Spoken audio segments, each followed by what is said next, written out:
안녕하십니까? 세상을 환하게 비추는 남자 빗장TV의 조명감독 김태홍입니다. 지금 드라마 제작 얘기하고 있는데요. 그 중에서 이제 미술을 끝나고 이제 기술 쪽 넘어왔어요. 기술 쪽에서 이제 기술 감독 얘기. 그래서 지난 78강에서는 기술 감독 인터뷰 첫 번째 내용을 했는데요. 오늘 그 두 번째 시간을 또 한번 진행해 보도록 하겠습니다. 지금 요 드라마 기술 감독이 지금 대본에 있는 그 샷을 여기 이제 C자가 이게 C자라고 하는데 C자에서 카메라 1, 2, 3, 4 이렇게 C자를 손으로 놓고 이렇게 누르게 한 모습을 제가 담았습니다. 이렇게 왼손으로 주로 이제 기술 감독 왼손으로 이렇게 이 옆에는 이제 연출자가 있죠. 연출자가 있고 이렇게 넘기는 모습을 제가 한번 메인 타이틀을 잡아왔습니다. 자, 질문 속으로 들어가도록 하겠습니다. 자기 업무 외에 타 파트의 기술 업무를 어느 정도 알아야 되냐니까 자기 업무, 자기가 기술 감독 업무죠. 그리고 왜 어느 정도 기술을 알아야 되냐 여쭤봤어요. 그랬더니 자기의 고유 업무는 당연히 잘 알아야 하고 다른 파트의 기술의 기초적인 내용을 어느 정도 알아야 연출자와 제작에 대한 의견 교환이 가능하다.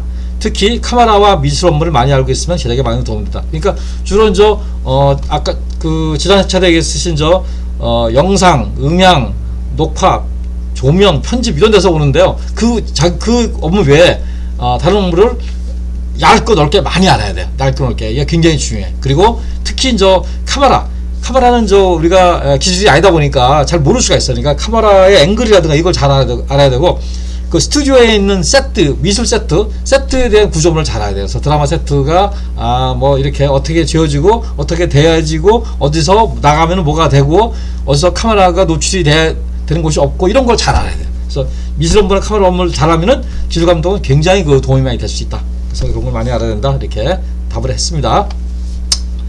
제작 기술 감독과 연출가의 관계는 어떻게 되나요? 여쭤봤어요. 그래서 이게 여쭤봤더니 종전에는 연출자와 대등한 관계에서 제작을 했는데 지금의 제작 환경에서는 연출자의 목소리가 좀 더 커진 상태이고 프로그램에 따라 조금씩 차이가 나기도 한다. 과거보다 연출자가 조금 위에 있다고 생각한다. 그러니까 과거에는 이게 좀 대등했어요. 그러니까 제가 입사했을 때는 뭐 90년대 때는 뭐 기술 감독이 연출자를 더 압도했는데 이게 계속 비슷하게 됐다. 지금은 연출자가 기술 감독을 압도까지는 아니더라도 약간 위에서 했다. 그래서 이런 거죠. 위에 있다는 말은 좀 어폐가 있고 연출자가 나는 뭐 이 김땡땡 기술 감독이랑 일하고 싶어요 라고 하면은 어느 정도 배정을 해줘야 돼요. 과거에는 없었어요. 그냥 배정하면은 그것도 따라갔어요. 근데 지금은 자기가 연출자가 선호하는 기술 감독, 조명 감독, 카메라 감독 이런 사람들은 이렇게 선택권이 어느 정도 있는 편이에요. 그래서 지금은 약간 연출이 우위다라고 생각하시면 됩니다. 방송에서 기술 감독이 가장 많이 발생하는 사고는 뭐냐? 기술 감독이 녹화할 때 가장 많이 발생하는 사고를 여쭤봤어요. 그랬더니 많지는 않지만 생방송을 기준으로 미스카트가 가장 많고 돌발 사고에 대한 대처력이 미숙함에 의한 사고가 가끔 있다. 특히 기술 감독은 교양이나 쇼프로 생방송 진행 사고 시 상황 판단이 매우 중요하다. 그러니까 녹화 때는 사고가 별로 날 게 없어요. 왜냐면 녹화는 다시 가면 되잖아요. 녹화는 다시 가면 되는데 생방송에서 이제 사고가 날 수 있어요. 그러니까 교양 프로그램, 그러니까 아침에 하는 생방송 오늘 아침 MBC를 기준으로 해서 저녁에 하는 생방송 오늘 저녁, 그리고 생방송 쇼 음악 중심 이런 것들이 사고가 많이 나요. 이게 돌발 사고에 대해서. 그리고 미스카트, 카메라 만을 누르는데 카메라 만을 못 누르고 2를 눌렀다든가 3든데 만을 2를 눌렀다든가 이런 미스카트, 그걸 미스카트라고 그래요. 이런 사고가 날 수가 있고, 그리고 플레이백 나가는데 그 야외 그림을 잘못 나갔다든가 이런 사고가 있어요.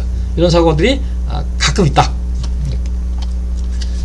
제작 중 다른 스텝의 방송 사고도 기술 감독이 책임지냐? 그러니까 제작하는데 음향이 사고를 냈어, 조명이 사고를 냈어, 녹화가 사고를 냈어. 이것도 책임을 지냐고 여쭤봤더니 이렇게 정리했어요. 방송 사고는 크게 기계적인 사고와 인위적인 사고로 나눠지고 사고 발생 이후 어떻게 대처, 수습하느냐에 따라 사고의 경징이 결정된다. 타 파트의 사고 시 기본적으로 도의적인 책임을 지지만 공동 책임을 지는 경우는 많지 않다. 기기에 의한 불가항력진 사고는 비교적 가벼운 면책이 되기도 하며 최근에는 사고가 많지 않다. 그러니까 기계적인 사고냐 사람이 사고냐 이건 거죠. 기계적인 사고는 책임이 별로 없다. 왜냐면 기계가 잘못했는데, 그래서 책임이 별로 없는데 인위적인 거, 내가 아까 같이 미스카트를 했다든가 또 오디오맨이 페달을 잘못 올렸다든가 뭐 이런 것들에 대한 사고는 기본적으로 오디오는 오디오맨이 책임져요. 조명이 예를 들어 조명이 나갔다든가 조명이 불이 안 들어왔다든가 조명을 제때 안 켰다든가 그런 거 조명 감독이 책임져요. 물론 그거의 총 책임자인 기술감독은 도의적인 책임을 지지만 기술감독한테 직접적으로 문체를 하거나 이런 일은 없어요. 그래서 또 이런 것 있어요. 그런 사고를 잘 대처하면은 외래 또 어떤 칭찬받기도 해요. 그래서 이런 경우에 따라는데 자기가 잘못 아닌 거에는 이 도의적인 책임에는 별로 책임을 안 진다. 이렇게 정리를 해봤습니다. 음악 중심 딜레이가 생방송으로 인한 방송사가 있었나니까 음악 중심이 딜레이 방송을 해요. 보통 10분 정도를 먼저 방송을 해. 사고를 할 거 대비해서.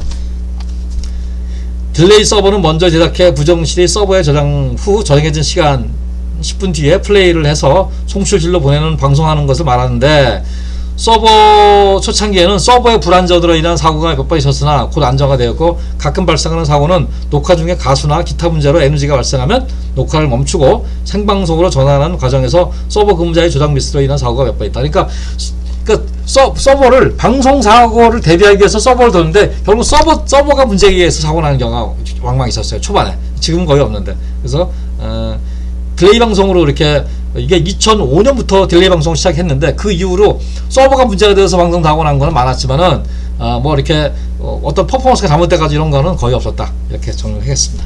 그래서 오늘 여기까지 그 기술 감독에 대한 Q&A를 좀 알아보고 다음 시간에는 마지막으로 기술 감독에 대한 또 질문과 대답 또 진행해 보도록 하겠습니다. 이상 세상을 환하게 비춘 남자 빗장TV의 조능감독 김태형이었습니다. 감사합니다.